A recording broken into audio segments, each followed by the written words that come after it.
What's up, YouTube? Welcome back to another video. Today I'll be talking about a topic that I hear about probably a little bit too often, and that topic is based around the question, what is the farthest distance that I should run before my first marathon? And another way, and a slightly more annoying way that I hear this question is, should I run a marathon while training for my first marathon? The only reason why this is slightly annoying is because the amount of people where I've written them a training plan, they've been following it to the letter for pretty much the whole training season, aside from, little pains here and there, or just life, work, family,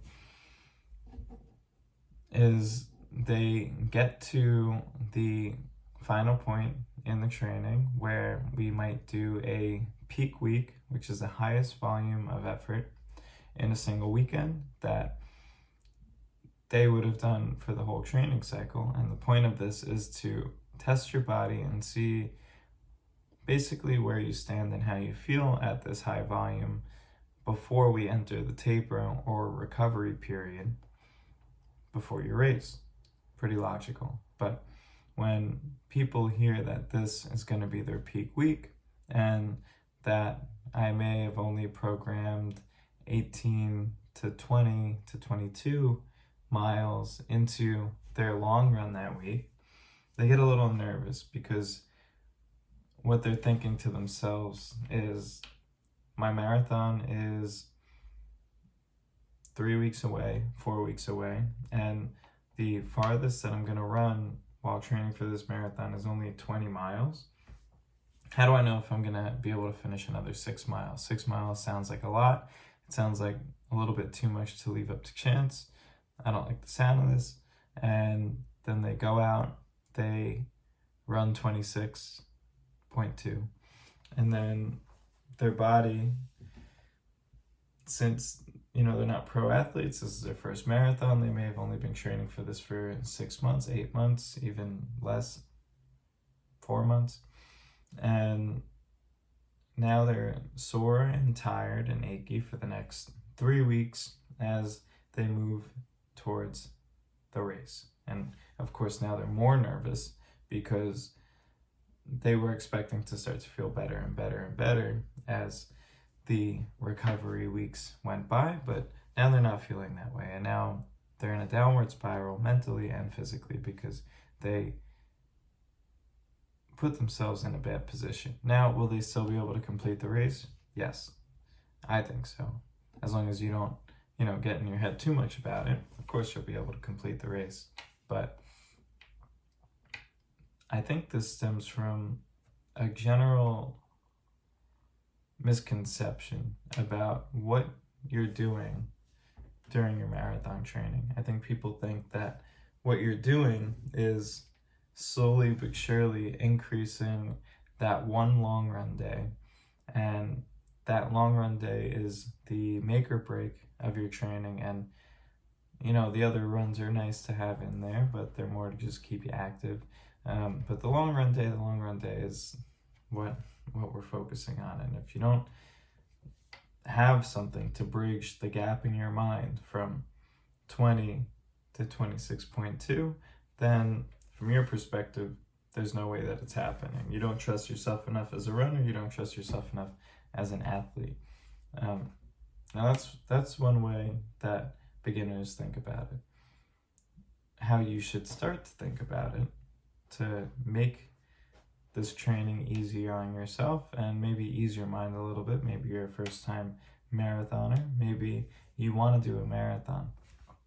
What we want to focus on is your weekly training volume, not necessarily just your long run, right? So what I like to see for a new marathoner is a slow increase in weekly mileage where you're at minimum getting 26 miles in for the week. And that's pretty low. And that's pretty low, because if you get to the point where you're doing an 18 or 20 mile long run, and what are you doing for the other days of the week? You're just going to do one other 6 mile day and that's it? That's pretty inefficient training. If you're going to hit a 20 mile long run on a Sunday, I would expect you to at least be running 36 miles on that week. And that would be amazing. That would be incredible. And you'd be in a perfect position for your first marathon. But what needs to be drilled into your head is that it's not a make or break on that one day of running. As you accumulate load week over week and build up your weekly mileage, you're slowly but surely increasing your fitness, you're increasing your endurance. And the idea behind a peak week is if you can get 36 miles on your legs within the 1 week, then after a full recovery period, you'll more than be able to get 26.2 miles. Especially since you put yourself in a position where you only have to bridge the gap on 6 miles, and since you followed your training plan appropriately and you've been ramping up steadily over time, your body is going to recover over those 3 to 4 weeks until race day, while you're still doing a little bit lower volume training, and you'll be 100% good to go for race day. So don't be nervous. Don't shoot yourself in the foot and, not listen to those who are a bit more experienced than you in this sport. Just take it easy. Listen to your coach if you have a coach. Follow your training plan if you have a training plan, and you'll be fine.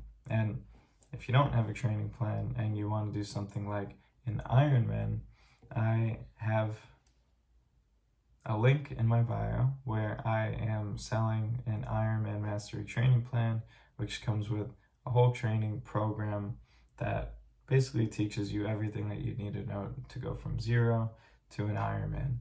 And I include at the end of that a full training plan that I used to get from a 16-hour and 38-minute finish time to a 13-hour and 51-minute finish time in 30 weeks. So if that sounds interesting to you, go to that link, check it out. It's $50 right now, which is very cheap considering I spend $200 a month on a coach. So it really is a deal. And for those of you who don't want that, I hope you enjoyed this video, and I will see you in the next one.